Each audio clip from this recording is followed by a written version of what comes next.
Hello everyone, আমি কোয়েলিকা। আমার নতুন একটি ব্লগে তোমাদের অনেক অনেক স্বাগত।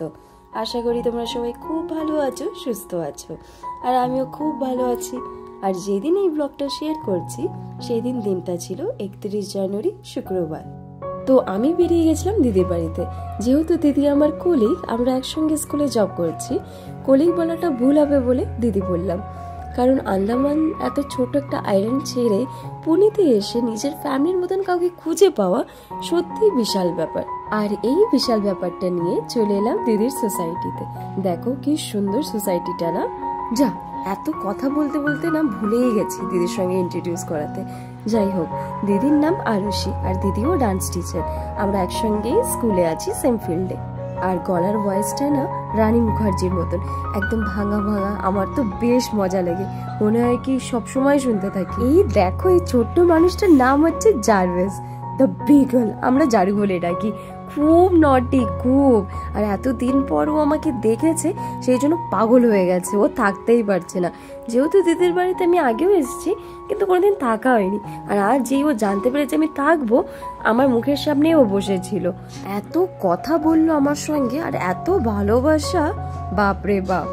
একটু তো ভয় লাগে আমার কুকুর থেকে, কিন্তু এটার থেকে আমার ভয় লাগে না। আচ্ছা, ইনি হচ্ছে পরিতোষ দাদা, আরুষি দিদির পর। দেখতে খুব রাগি রাগি না? একদম না, দাদা খুব ভালো মনের।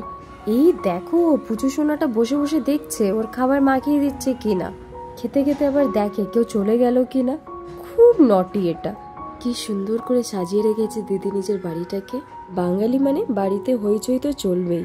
আর এইখানে দাদা ভাজছিল আমাদের জন্য পাঁপড়, কারণ তাড়াতাড়ি ডিনার করে যেন টাইমলি পৌঁছে যেতে পারি মুভির জন্য। রাতের শোটা আমার বেশ মজা লাগে, খেয়ে দিয়ে বাস আরামসে বেরো। আর আমাদের রাতের মেনুতে ছিল এগ কারি, ভাত, ডাল আর পাঁপড়। বাস খেতে খেতে দেখছিলাম আমরা শার্ক ট্যাঙ্ক সবাই। শার্ক ট্যাঙ্কের আগের সিজনও খুব ইন্টারেস্টিং ছিল, আর এখন তো সিজন 4 চলছে, এটাও বেশ ইন্টারেস্টিংই লাগছে। বাস তারপর আমরা খেয়ে দিয়ে আরামসে রেডি হয়ে বেরিয়ে গেছিলাম মুভির জন্য।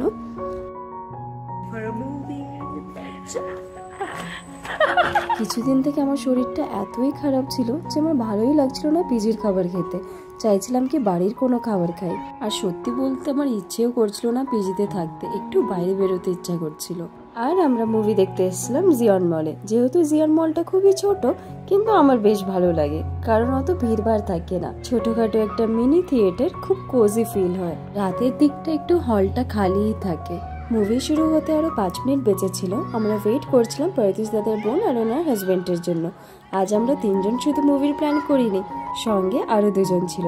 এটা হচ্ছে পরিতোষ দাদার বোন আর ওনার হাজবেন্ড, সাধন দাদা আর চানু। এখানে মুভি দেখতে আমি আগেও এসেছি, কিন্তু এদিকটা আর আসা হয়নি। এখানে যখন আমি এসেছিলাম তখন কাজ চলছিল। আজ ফার্স্ট টাইম, খুব এক্সপ্যান্ড করেছে জায়গাটা। আর যেই জিনিসটা আমরা চাইছিলাম না কি লেট হোক, ওটাই হলো। সময়ের আগেই মুভি স্টার্ট হয়ে গেছিল। আমরা সবাই দেখতে এসেছিলাম অ্যানিমেটেড রামায়ণ। দাদা বলছিল কি এটা দূরদর্শনে আগে দিত, কিন্তু আমি কোনোদিন দেখিনি। যাই হোক, তখন আর দেখতে পারিনি, আজ দেখতে পারছি। ছোটবেলায় যে যে কার্টুনগুলো দেখতাম ওগুলো এখন আর আসে না।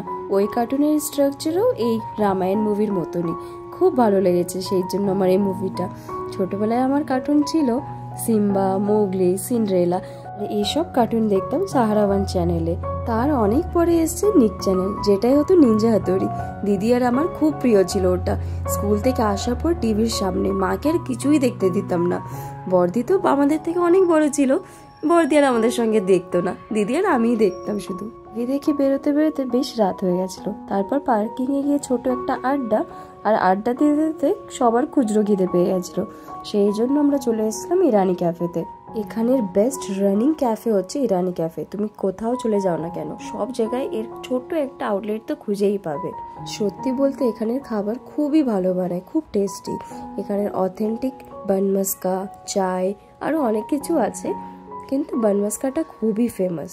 সবাই কিছু না কিছু অর্ডার করেছিল, কিন্তু আমি আর দিদি শুধু বানমাস্কাই খেয়েছিলাম। তারপর বেরিয়ে গেছিলাম বাড়ির জন্য। পিজিতে থাকলে তো এত রাত অব্দি আর বেরোনো হয় না, সেই জন্য এখানে এলে পর ইচ্ছে মতন সবকিছুটাই করতে পারি। আর এই রুমটা তো আমিই নিয়ে নিয়েছি, যখনই আমি আসি এই রুমটাতেই থাকি, সেই জন্য দিদি একদম গুছিয়ে গাছিয়ে রাখে। চলো, আজকের ভিডিও এই পর্যন্তই। আবার দেখাবে নতুন একটি ভিডিওর সঙ্গে। সবাই খুব ভালো থেকো এবং সুস্থ থাকো। ভিডিওটা ভালো লাগলে অবশ্যই লাইক এন্ড শেয়ার করো, আর চ্যানেলে নতুন থাকলে অবশ্যই সাবস্ক্রাইব করো। Bye bye.